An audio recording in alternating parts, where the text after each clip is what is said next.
Welcome to my channel. Music,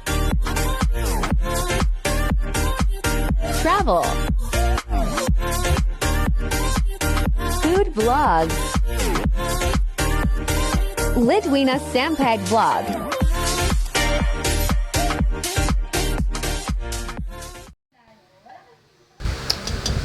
Yes, hello mga sangkay. Yan. Magluluto tayo ng simpleng tinolang manok. Yan, naggisa muna ako ng bawang, sibuyas. Habang minimix po natin yan.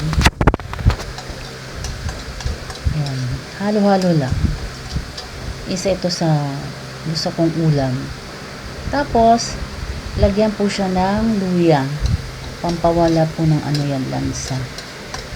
So, ang ilalagay ko dyan, mamaya katapos, gusto ko sana, malunggay.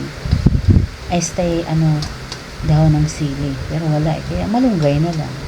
So, ayan, habang ginigisa natin ng maigi, para yung kanyang mabangong amoy. Ayan, ang manok, ilalagay na natin dyan para maigisa na rin.